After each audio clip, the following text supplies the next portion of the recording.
callow prime minister, a global superstar, shadowy international arms dealers, crafty middlemen, and nosy journalists were the dramatis personae of a real life political thriller that played out in Stockholm, Davos, Bern, Geneva, and New Delhi nearly 4 decades ago.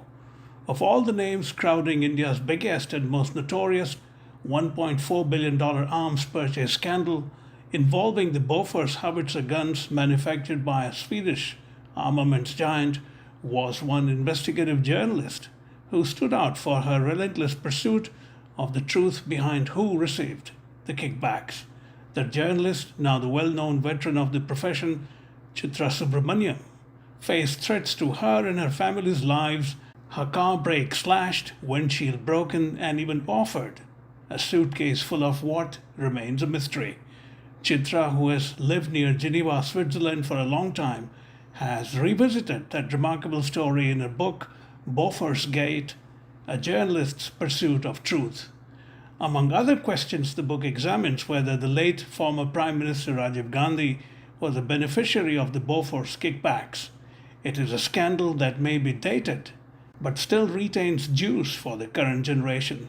Chitra spoke to MCR from Geneva. Welcome to Mayank Chhaya Reports, Chitra. It's a great pleasure to have you. Thank you, Mayank, and thank you for inviting me to your show. Congratulations on your remarkable book on the never-dying Bofors scandal. It's been an exceptional. I read parts of it. I haven't read it fully, but like I said, I'm very aware of your work as well as the Bofors as a story. So congratulations on that. Thank you very much. I want to start with a broad question. It's nearly 40 years since the Bofors gun corruption allegations exploded. There have been 8 governments in that period of VP Singh, Chandrasekhar, Narasimha Rao, Deve Gowda, I.K. Gujral, Atal Bihari Vajpayee, Manmohan Singh, and Narendra Modi now. And yet, after all these decades, we are not exactly clear where the money went in the deal of nearly $1.4 billion at that point.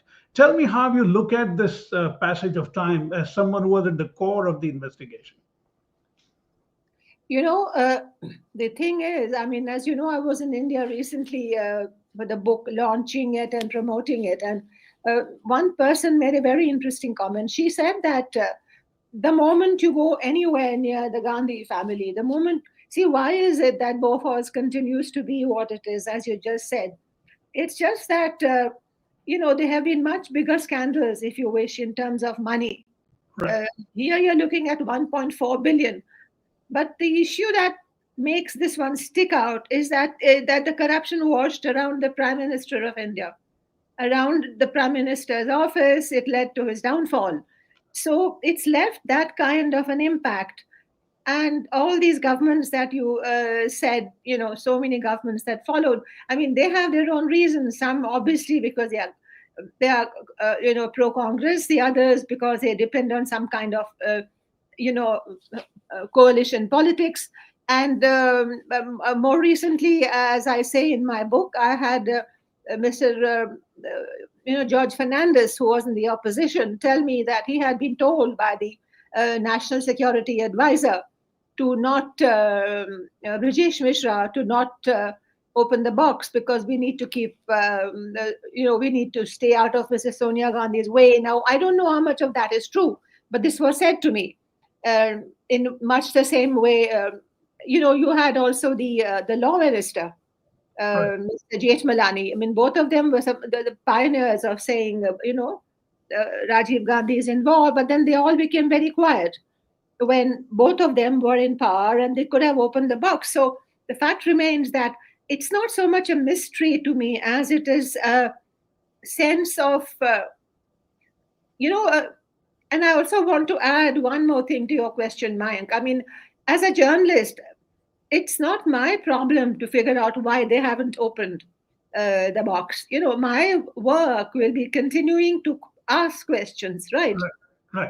Otherwise, what is the difference between you and me if we try to find a reason as to why somebody is, why they are keeping quiet or why they are not doing this? That is their problem. Indeed. I will continue to ask questions because I believe the box has not been opened. Yeah. It is mystifying the sway of the Gandhis, as you mentioned. Either, there is a case where there is absolutely nothing to the story. Yeah. Otherwise, why would avowedly anti-Gandhi governments of both the Vajpayee administration, especially the current one, after 10 years of being in power, they haven't raised a finger on this issue. So either there is nothing to that, or there is so much that they are not willing to open the box as you're talking about. What's I your believe, I speculation? What's in believe the it's, box? I believe it's the latter. I Okay. don't believe that there's nothing to it, because, I mean, if there were nothing to it, come to think of it, I mean, the prime minister lost an election. You destroyed so much. You had a majority, 440 seats. You could do whatever you wanted. And yet you went out of your way to destroy the parliament, the judiciary, the executive. Even the army was not spared. I mean, you went after human beings, personal, your own friend, Arun Singh, processes, everything was destroyed just to save the reputation of one man. Right. So why is it that, and I believe that this government, when my book came out, of course, they said, you must do this and you must do that. But I no longer, well, I've never believed politicians, for the simple reason that I believe that they have another agenda. My job description is to find out what happened.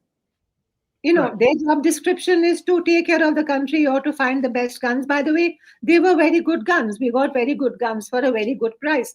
But the problem was the corruption. Right.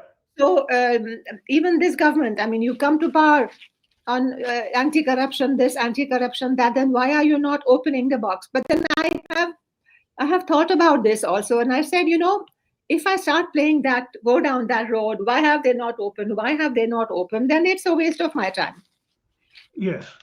No, but do you, as a journalist, wonder what it is? Somebody has seen what is inside. It's not as if they've been there completely sealed all these decades. Someone knows what the box contains, right? Oh, What is your surely.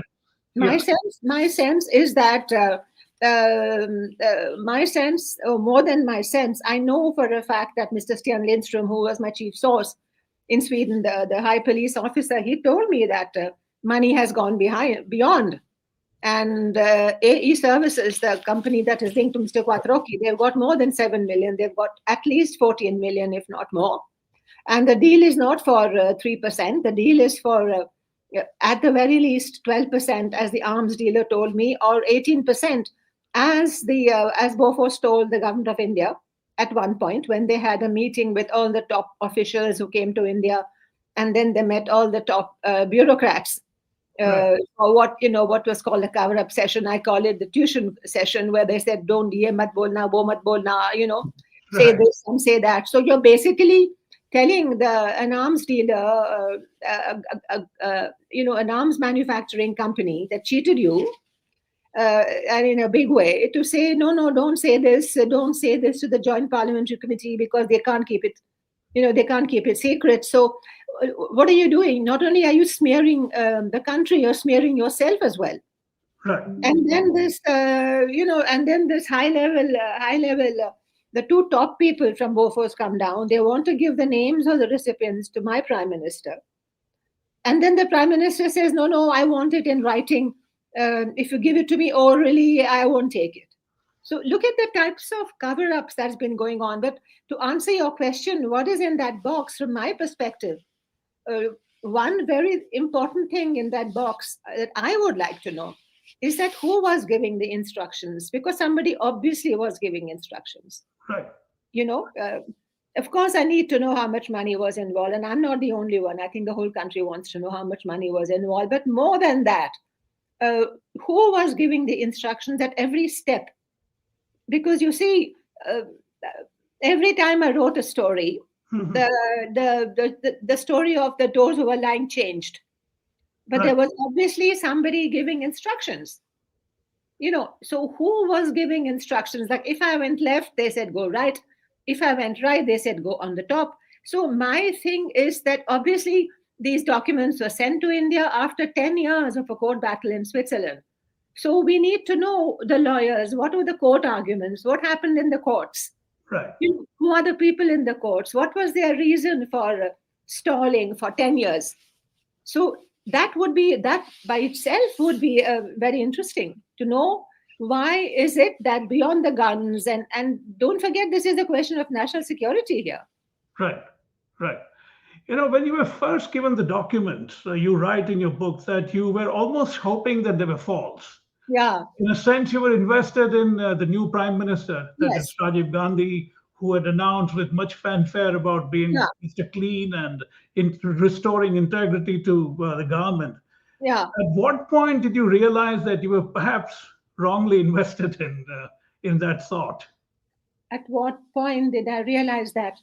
Um First, the the first, when the story came, Hmm. the prime minister said that he's not involved. Remember, he said neither me nor my family, which was a very silly thing to say. I mean, I thought, it was naive, and maybe he panicked, or he didn't have enough experience as a prime minister. But he continued to shoot himself in the foot, one thing after another. Then the Hindu jars were identified 4 days later by this very very good journalist, Bo Andersson of Dagens Nyheter. And then I think by about 6 months before I started getting the documents, I realized that my plan, because you could have contacted the Swedish government. Right. You could have sent somebody down to Sweden immediately to figure out what was going on. This was not done. So That's true. you're shooting left, right, and center from India.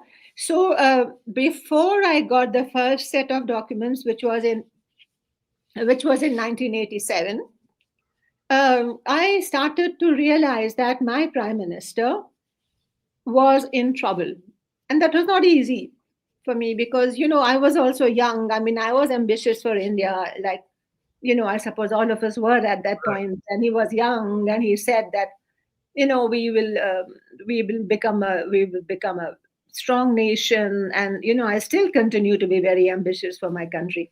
So that I almost wanted to find that I was wrong. I, And yeah, I understand that. But it's sometime in March of 1991, yeah, just a couple of months before he was assassinated, yeah. Rajiv Gandhi hosted a sort of a high tea in his bungalow for journalists. I was one of the journalists invited. Oh, Uh, okay. yeah, and I asked him point blank whether he took a bribe in the Bofors deal, straight up. To his credit, I mean, going by the current environment, perhaps I would have been thrown out. But he looked me in the eye without flinching. He said, "I did not." Now, I don't know what to make of it, but he was very, I mean, this is after 4 years, 5 years of the things happening. But till that point, he was clear that he had not. And I'm left wondering after these many decades, what exactly happened? Did somebody take the money on behalf of, say, for the party, or what exactly happened? No one knows, and it remains a mystery. I do you think this mystery will be solved? You know, I don't think he took the money. I Okay. genuinely don't think he took the money, but he misread everything around it. And I think he was set up, and very badly set up, by people around him. I mean, the person who set him up, you can see, is Arun Nehru, Hmm. who was the eminence grise of the thing, and he had been following and the negotiations, and talking to the Swedes and giving them instructions. But when he told you that point blank that he did not take the money, I think the man was being honest. Because when I went to India, I had an interview with Veer Sanghvi, and they were friends. Right, right. So Veer, at one point, he had told that, he had told Veer that that girl in Geneva, is printing photocopies. तो जैसे कि उनको एक लड़की भारी पड़ गई, you know. But after he fell, he said Bofors. Veer told me that it was Bofors that got him, But that still doesn't mean he took the money. Right. You Right. know, we know, sorry, yeah, we No, know no, for go ahead. Go ahead. Sorry. the documentary evidence, there is documentary evidence to show that money went to Ottavio Quattrocchi, and the greedy man that he was, he touched the money quickly and the money went further. But there is nothing to show that Rajiv Gandhi himself took the money. And Quattrocchi is a friend of Sonia Gandhi. They Right. are friends. Right. He's an Italian businessman. He's no more. Let him rest in peace. But Rajiv Gandhi, there's no evidence to say that he took the money. Right. Interestingly, soon after the allegation started and your story started coming out, Sam Pitroda had also asked Rajiv Gandhi straight up, because Sam was greatly invested in India at that point, soon after being successful in this country. And he went on record saying he said exactly the same thing. He said, "Sam, believe me, I did not take any money." So anyway, that's the history now. I'm more interested in your process. For 10 years, from 1987 right until 1997, you were inundated with all kinds of complex documents. Tell me, as a journalist, what were your challenges keeping track of so many details, so many names, so many intricacies? There were many. There were several. My not the least was that I was also a pregnant. I was pregnant. I had my child in the middle of all this, so I was juggling two very important careers, two jobs: that of being a mother Right. and that of being a journalist working on something as important as this. Uh, Documents, I just laid them out all over the house, and then, uh, my God, when I think about it, I want to cry. But soon I realized that there had to be some kind of method in my madness. Otherwise, this was not going to stop. I mean, there were threats to my life. So I had begun to build in a system of protection.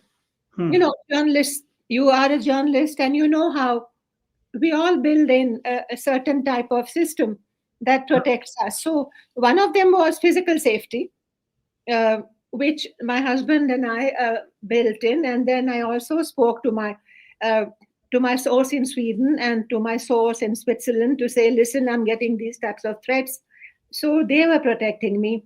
The other issue was just simply going to the shop and buying, groceries. You Right. know, from managing that to understanding what was going on, because if you looked at all the documents one by one, if you looked them individually, everything was clean. You had the contract, you had the payment, you had this, except the payment that said don't say the name of the who got in fact, that was a giveaway, because in one of the payments in the bank, that was where the whole thing started, where the a payment into an account in the Swiss bank said that don't give away if don't write the name of the recipient. I see. Yeah, I Yeah. remember that. Yeah. So then the bank, which is the Skandinaviska Enskilda Banken, which is like our reserve bank or a central bank, the banker, he asked that if these payments are indeed legal, then why are you saying that you should not give out the name of the recipient? And thereby hangs a long story of Bofors being unable to answer, why they were paying illegally. So that was one giveaway, to come back to your earlier question as to the giveaways. But to sort of understand like a naksha, like a map. Right. So that was one thing, which my source that I started getting to know later explained to me. But before that, I met an arms dealer in Geneva, who made me a GPS I of. see. Hmm.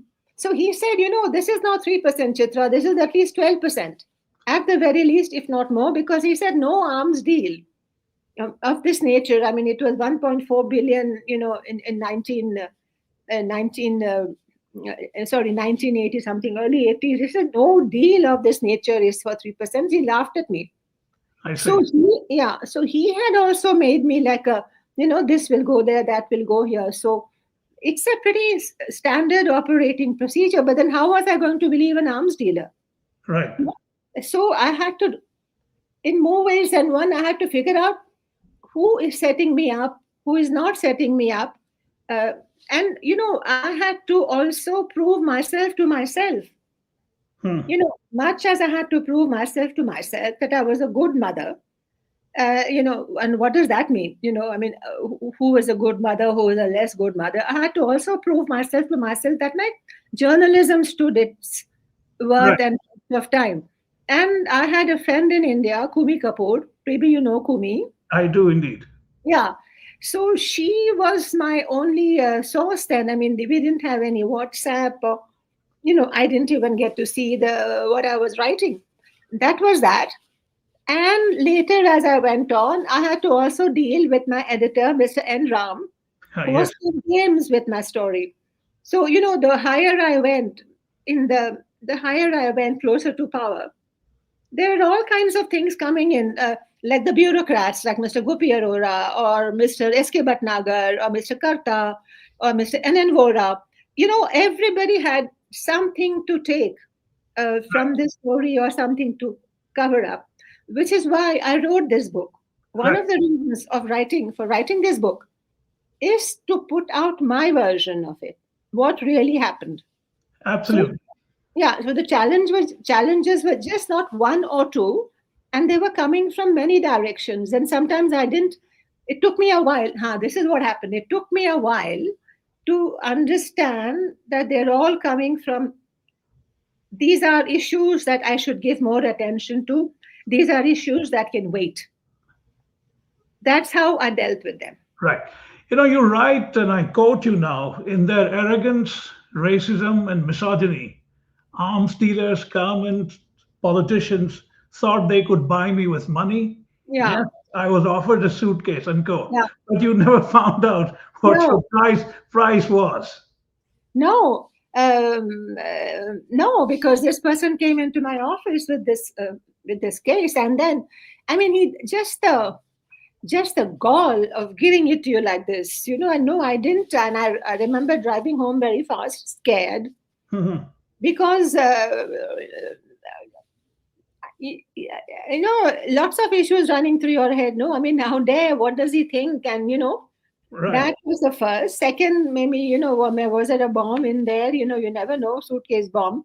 right. And just feeling sort of dirty and ashamed, that somebody could, because, for me, my profession, and I'm sure for you as well, it's there is a sanctity attached to being a journalist. It's a noble profession, and when I put pen to paper, for me, I'm not sounding sanctimonious. I'm saying that I'm fully aware of my responsibility.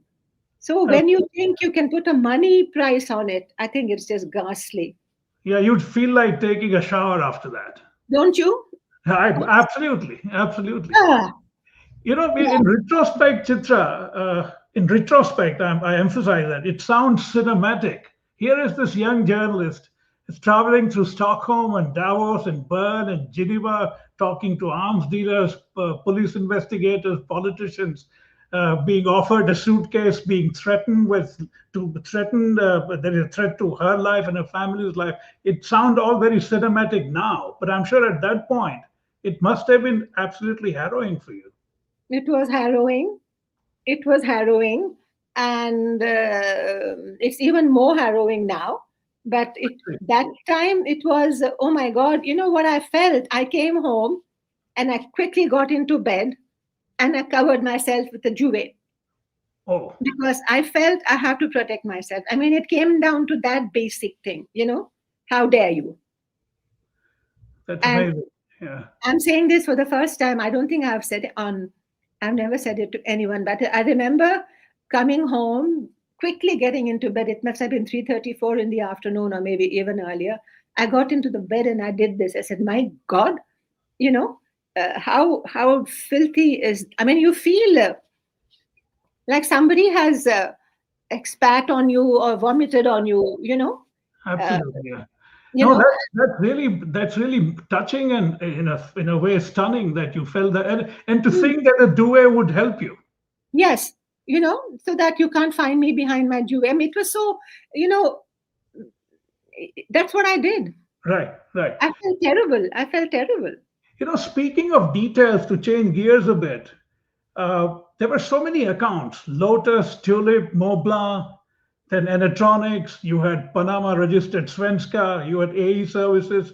But Svenska was, of course, the much maligned and much reviled Win Chadda, whom I met in Delhi. Oh, Uh, really? yeah, Okay. yeah, at his residence. And for him, it was like all in a day's work. He wasn't I know, I know, I sort of know, a I know. I low-level arms dealer, but he was quite a hustler, interesting guy, and This he is didn't funny seem you say that to troubled me. by all this. This is funny because we told me he was a low-level arms dealer. He was a Yeah, hustler. He was a hustler, and and yet he was at the core of it still. at the core of it, and he did all the work. And I remain convinced that he was cut into. In fact, uh, I believe he did a lot of hard work. He worked very hard on this. Of all And the people interesting, you should mention it. Perhaps he was the most diligent. yes, yes, he was. And, carrying the files from here to there, doing this, doing that. And, there's even a document which we never used, but he even had to buy pearls for Swedish, for somebody in Sweden. And I think I don't know if his wife is called Kamla. She said Kamla has bought the pearls and the curtains. I mean, he was doing that kind of stuff as well. Right. So, at some point, I felt that this man was made to run around doing all kinds of things. Yeah. First, you run the corridors of power, कि भाई files को घुमाओ, यहाँ घुमाओ, वहाँ घुमाओ. You had to keep, how these things take बिल्कुल time. बिल्कुल दिल्ली का बुरा था approach. Delhi का काम. And then you have to go and shop, for pearls. In fact, the document says that Win says the pearls are done, and Right. um, somewhere I got into the lives of these people. You I did. got into my imaginary lives of. I would have liked to meet the man to say, listen, you were doing what you had to do. You were doing your job description. You had to get the deal. But my prime minister's job description was not to get corruption. My prime minister was to get a clean deal. Indeed. And in much the same way, Martin Ardbo, the chief negotiator from Sweden, his job description was to sell the gun, bring the contract home, which he did. Right. The only person who didn't comply with his job description is my prime minister. Which is saying a lot. Yeah, I mean, think about it, Mayank. Yeah. You No, know, indeed. Absolutely, I agree. Somewhere along the line, you had mentioned that of all these accounts that we just talked about, A services had some distinct political dimension. absolutely. Tell me about it. Yeah. So AE services comes into the deal. Let's say, like, these deals take a lot of time to negotiate, at least 10 years. They go back and forth, trials, testing. I have the whole thing in the book, the timeline. And Svenska was there from the beginning, and electronics. AE services comes into the deal 3 months before it's closed, which is in January 1986. Right. AE services tells the negotiations, in this case, Bofors, that I will get you the deal by March 1986, in 3 months. And if I don't get you the deal in 3 months, you don't have to pay me. Now, who has this kind of power? And then the deal does get closed in March 1986, just like AE services had predicted. And AE services, for not doing any work, walks away with 7.7 million. But I know that more money has gone into them. Right. So this is what is called the political payoff. And I'm told that the political payoff comes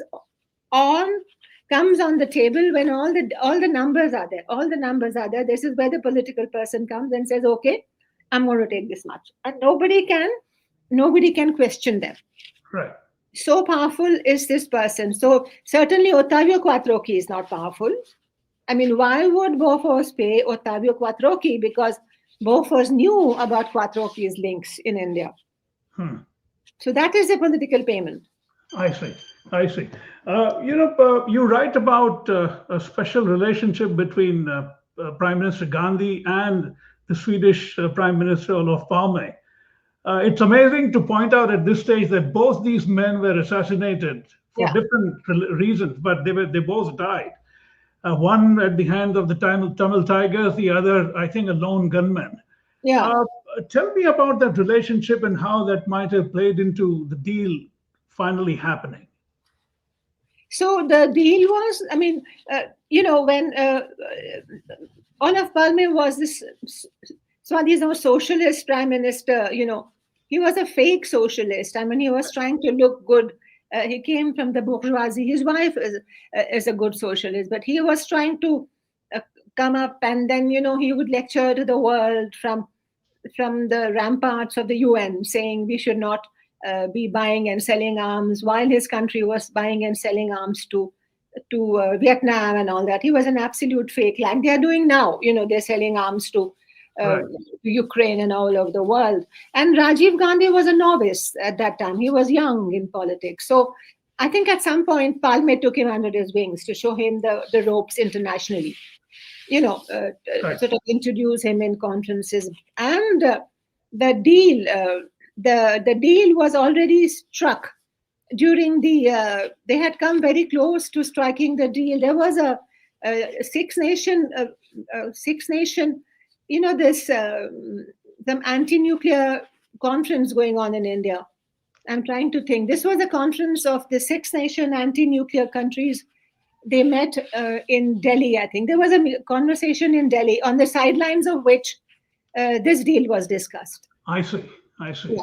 And by this time, see, that in the run were two guns, the French, the Sofma gun and Bofors. Yeah. And the Bofors' biggest strength was this shoot and scoot capacity, to be able to, Self-propelled, yeah. which won the Kargil war. Right. So Palme was very much involved in the deal, and there was also a conversation in a plane, which was told to me by Sten Lindström, Right.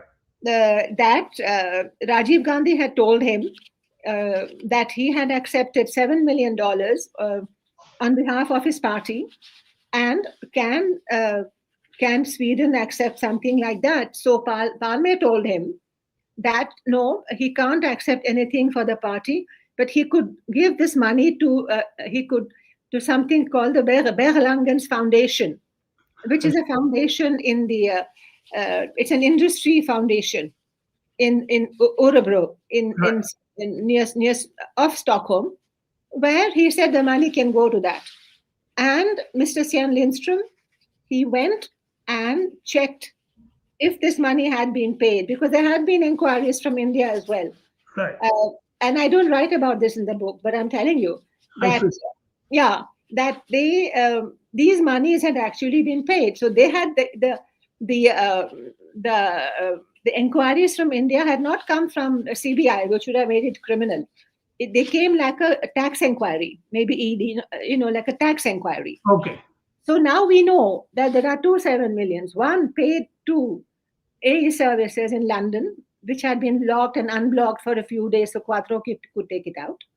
And then the other one, which went to Örebro, Right. which shows that there's more in the boxes, right? Right. Somebody knows. If you open the box, You'll find out. yeah, or somebody has and knows that there's more, but doesn't know what to do, right? I see. Yeah, that's true. So now, how much is the percentage? And I think Wind Chadda was cut into. Looks like that. Some years ago, you mentioned Sten Lindström. Yes. He was quoted as saying somewhat equivocally about Rajiv Gandhi, and I'm quoting him. He says, there was no evidence that Gandhi received any bribe, but he watched the massive cover-up in India and Sweden and did nothing, unquote. Which is true. And in the similar context, since we are talking about Lindström, whom you knew very well, he talks about how the Bachans, Amitab Bachchan and Amitabh Bachchan, were framed basically as by the Indian police, Indian investigators. So tell me a bit about both your association with Sten Lindström and how he looked at this whole scandal. See, Sten Lindström was very pivotal to to my work. Without him giving me the documents, I would have had no story to say. In fact, his daughter had come to India to release the book. So I'm in touch with him on a very regular basis. My association with him goes back to Bofors. We continue to remain friends. He is in his 80s. Right. And according to him, he was just doing his job. And I asked him recently as to why. He said because something very wrong had been done. And the reason he decided to speak to me and me only was he felt that with me, he could speak the truth. And he felt that I would not let him down. As in, I would not use the story for anything other than journalistic use. Now, coming to Mr. Bachan, his name was planted by the Indian investigators. And I have thought about this quite a lot. You just don't, because you see, Mr. Quattrochi had run away. Right. Remember, he had escaped ever since the day I identified him. Indian Express, he ran away. Now, how do you run away from India in the airport? You can't run away. But Yeah, he was you allowed. have to have help. Yeah. Indeed, he was allowed to flee. So I feel, I'm 100% certain that, they wanted to deflect the name from Rajiv Gandhi. So they said, who is big enough? And they planted Amitab Bachchan's name. Mr. Bachan is so big. Big in terms of stature and big in terms of name. So I think he was just brought in. Right. And then I refused to implicate him. And then started this whole nonsense about, me becoming soft on him or Right. me becoming, but thank God it was him and nobody else. But imagine if I had been linked to an arms dealer. Right. But There's an interesting parallel between the way you looked at Rajiv Gandhi and the way you looked at Amitabh Bachchan. Yeah. You were invested. You were a great admirer of Amitabh Bachchan's. Oh, and I still am. And you didn't want that to be true. Absolutely. Yeah. Before that, I've read Harivansh Rai Bachchan and Madhushala, and I look at the lineage and the knowledge and all that. And of course, the actor. The last thing you want to talk to somebody like him is about money and corruption and Bofors, especially when there is nothing. See, look at I'm glad you brought up this parallel. Here, Rajiv is denying what he has done. Right. And Amitabh Bachchan is having to deny what he has not done. Not done, right. No, so how can Mr. Bachchan deny what he has not done? You say you put him in that spot. So it was very difficult for me. And then, we met quite a few times. He came home. He came to your residence, yes? Yeah, several times. Yeah, several times. And so then tell me about that. Both of them, he and Mrs. Bachchan came. The first time, yeah. Both of them came home, and then he looked at my husband and said, "Oh, you're taller than me." Giancarlo is very tall. My God, they were just he was so statuesque, and she had a beautiful dress, salwar and suit and a shawl. And then, like you can see Khandani people, no? And we sat and then we discussed this, and I felt so small. And I said, I don't have any evidence. How do I tell this to somebody? I had to do two things. One, here I am thinking of Amitabh Bachchan, and he at my place asking me if I have seen something. I haven't. Right. First of all, if I had seen something, I would be true to my profession.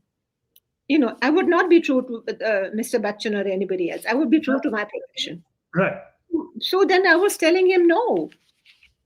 And then we had another meeting where he also came home, and then my mother-in-law asked him to lay the table, which he very happily did.